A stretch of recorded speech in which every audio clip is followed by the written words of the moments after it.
फरीदाबाद में सीएम मनोहर लाल ने आधुनिक और सभी मूलभूत सुविधाओं से लैस नवनिर्मित एनआईटी बस अड्डे का उद्घाटन किया और आम जनता को बस अड्डे को समर्पित कर दिया। आपको बता दें कि 125 करोड़ की लागत से पीपीपी मोड पर 4 एकड़ में नए बस स्टैंड का निर्माण हुआ है और यहां से कई राज्यों को जोड़ने के लिए बसें चलेंगी। इसमें टिकट बुकिंग ऑनलाइन समेत बस की वर्तमान स्थिति भी पता लगा सकते हैं। वहीं परिवहन मंत्री मूलचंद शर्मा समेत कई स्थानीय नेता भी बस अड्डे के इनॉग्रेशन के कार्यक्रम में मौजूद रहे। ये जो एनआईटी का बस स्टैंड जिसके नाम से बुलाया गया था, लेकिन उसमें जो फंडामेंटल चेंजेस दो मैंने की है, एक तो इसका नाम डॉक्टर मंगल सेन जी के नाम पर रखा गया है, दूसरा इसको बस स्टैंड की बजाय बस पोर्ट कहा जाएगा। तो ये दो बातें जरूर आपको जो उल्लेखनीय हैं, जो आपको बताने के लिए ये हमने बताई है। हरियाणा रोडवेज अपने आप में, जैसा हमको पता है कि बहुत ही प्रेस्टिजियस एक सरकार का एक अंग है हरियाणा रोडवेज की बसें, न केवल अपने प्रदेश में, तो इस प्रकार से न केवल हरियाणा में बल्कि बाहर के प्रदेशों में हरियाणा रोडवेज की सेवा को एक बहुत अच्छी सेवा मानी जाती है। अगर दो रोडवेज की प्रदेशों की अलग अलग बसें हों तो सबसे पहले हरियाणा रोडवेज की बसों में ही लोग बैठते हैं। इसलिए मैं हरियाणा रोडवेज के जो कर्मचारी हैं, रोडवेज के जितने अधिकारी हैं उस डिपार्टमेंट के, उन सबको बहुत बहुत बधाई और शुभकामनाएं देता हूं। ये बात भी ठीक है कि पिछले अगर 5 वर्ष का हम हिसाब किताब लगाते हैं तो 2 वर्ष कोविड के ये हमारे लिए बहुत तकलीफ के रहे हैं। इसमें हमारे रोडवेज का इनकम कम हुई, घाटा ज्यादा हो गया।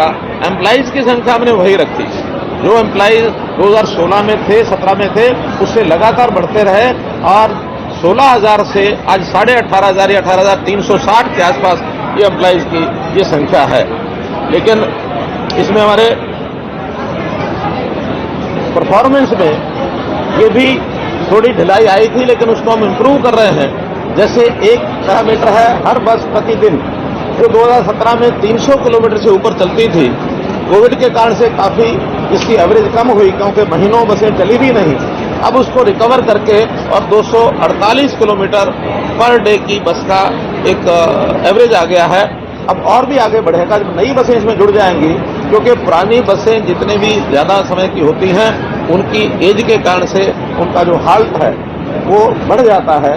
नई बसें जुड़ते ही वो उसमें बढ़ जाएगा और इंप्रूव करेगा और 300 मीटर वापस इसको रिकवर करेंगे। खबर पर ज्यादा जानकारी के साथ संजय गुप्ता हमारे संवाददाता फरीदाबाद से हमारे साथ जुड़ चुके हैं। जी संजय, फरीदाबाद में एनआईटी में नए बस अड्डे का उद्घाटन हुआ है, क्या कुछ सुविधाएं आपने देखी है वहां पर? जी बिल्कुल ब्रजेश, सबसे पहले बताना चाहूंगा कि जो फरीदाबाद में आज जो बस अड्डे का उद्घाटन हुआ है, ये पूरे हरियाणा का सबसे अत्याधुनिक बस पोर्ट माना जा रहा है। देखिए, बस पोर्ट में इसलिए कह रहा हूं कि मुख्यमंत्री ने आज बस अड्डे को एक नया नाम दिया है, बस पोर्ट। जिस तरीके से एयरपोर्ट होते हैं, जिस तरीके से और चीजें होती हैं, तो उस तरीके से ही बस अड्डे को बस पोर्ट का नाम दिया है। जितने भी और जो अत्याधुनिक जो हरियाणा में 5 बस अड्डे बनाए जाने हैं, उनको भी बस पोर्ट के नाम से ही जाना जाएगा। दूसरा, अगर हम सुविधाओं की बात करें तो सुविधाओं की इस जो बस पोर्ट है, इसमें सबसे पहले मैं बताना चाहूंगा कि 1000 गाड़ियों के एक साथ खड़े होने की पार्किंग की सुविधा रहेगी, क्योंकि बस पोर्ट में, बस अड्डों में अभी तक ये सुविधाएं नहीं थी। दूसरा, अगर हम बात करें यहाँ पर जो प्रतीक्षालय बनाया गया है, देखिए मैं बाद में बात करूंगा, हमारे साथ सीमा तिरका है जो बड़कल की विधायक है। आज इन्हीं के क्षेत्र में बस अड्डे की सौगात मिली है और ये पहला मौका है कि हरियाणा में ऐसा बस अड्डा सबसे पहले बड़कल विधानसभा को मिला है। ये हमारी किस्मत है कि सीमा जी हमारे साथ हैं, इनसे जानते हैं। सीमा जी, आज बड़कल विधानसभा को जो ये बस अड्डे की सौगात मिली है, बहुत बड़ी सौगात मिली है। अभी तक हरियाणा में इस तरीके का बस पोर्ट नहीं है, क्या कहना चाहिए? मैं सबसे पहले तो माननीय मुख्यमंत्री जी का बहुत धन्यवाद करना चाहती हूँ। इस बस पोर्ट को बनाने में बहुत ज्यादा मशक्कत इसलिए लगी। सबसे पुराना बस अड्डा हमारे शहर का, 1 नंबर का, और ये हमारे लिए खुशकिस्मती की बात है कि क्योंकि माननीय मुख्यमंत्री जी जो हमारे हैं, उन्होंने संगठन मंत्री का भी दायित्व निभाया हरियाणा में। और वो जब फरीदाबाद रहे जिन दिनों में, तो वो इसी टाउन में रहे। 3 नंबर वो रहते थे एक घर में किराए पे, और नेहरू ग्राउंड और 1 नंबर और 2 नंबर 5 नंबर काफी आना जाना रहता था। और शहर जब बसा तब से बना हुआ बस अड्डा है। 3 बार इसका पिछली योजना में हमने टेंडर डलवाया।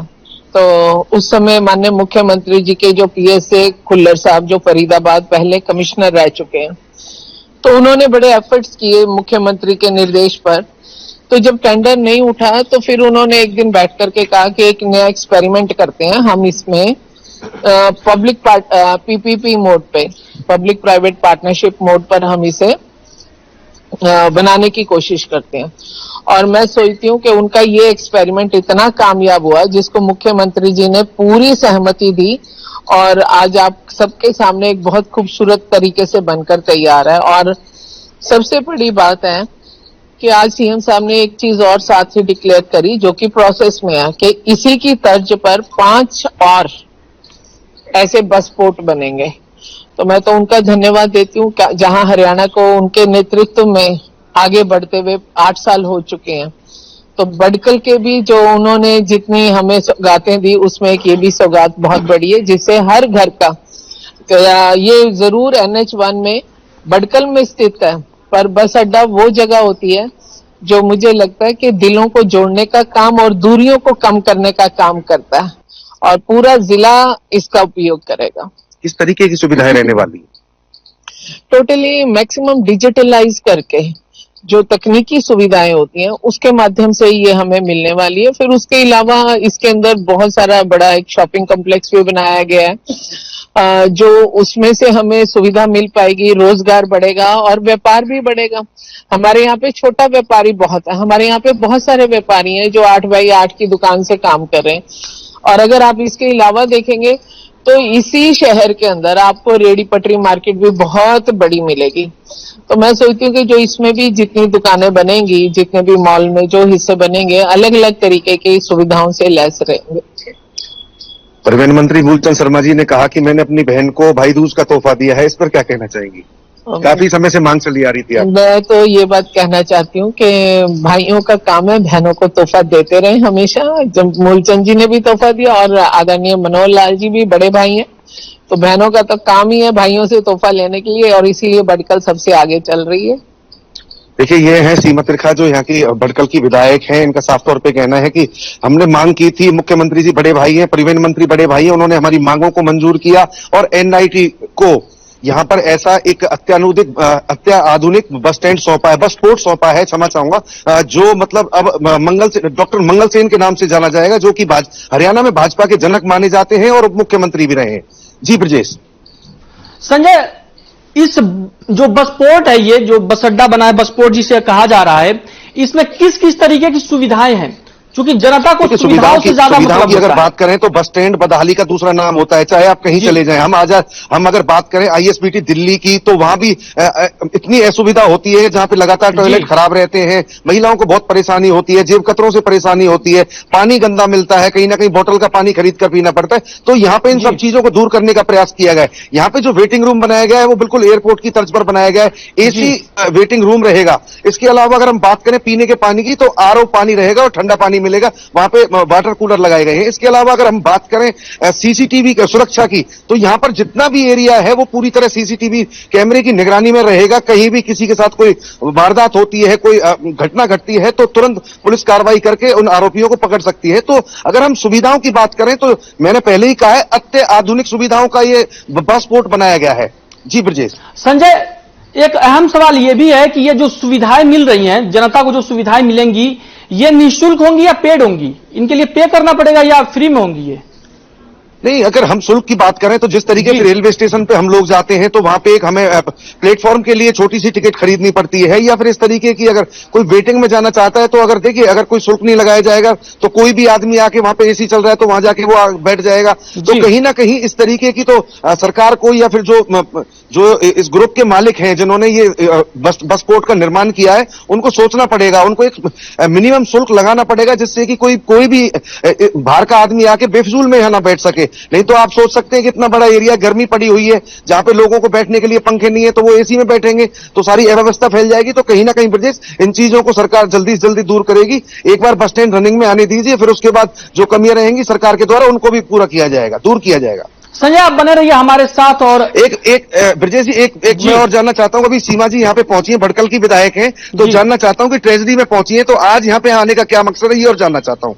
जी सीमा जी। पूरे शहर को संपन्न करने का काम यहाँ से होता है, तो आज यहाँ पर ये लोग पानी का इनकी डिमांड बड़ी पुरानी चल रही थी, तो आज ये लोग कर तो सरकार और प्रशासन मिलके प्रयास करते हैं, तो आज उसी को देख करके मैं यहाँ पहुंची हूँ। क्या वो समस्या दूर कर दी गई है? हाँ जी बिल्कुल, आज ट्यूबवेल लग रहा है इनके यहाँ पर। चलिए देखिए, ये लगातार यहाँ पे हमारे साथ मैनेजर साहब भी मौजूद हैं। सर, आपने जो पानी की जो समस्या रखी थी स्थानीय विधायक के सामने, वो दूर कर दी गई है, तो क्या कहना चाहिए? मैं सबसे पहले तो धन्यवाद करना चाहूंगा हमारी विधायिका जी का, सीमा त्रिखा जी का, और अपनी एडीसी मैडम अपराजिता मैडम का। जब मैंने यहाँ पे ज्वाइन किया, मैंने देखा यहाँ पर पानी की असुविधा है। हमारे यहाँ पर पेंशनर और बहुत सारे अदर ऑफिस के लोग आते हैं, और यहाँ पे पीने का पानी की भी असुविधा और शौचालय वगैरह की बड़ी असुविधा रहती थी।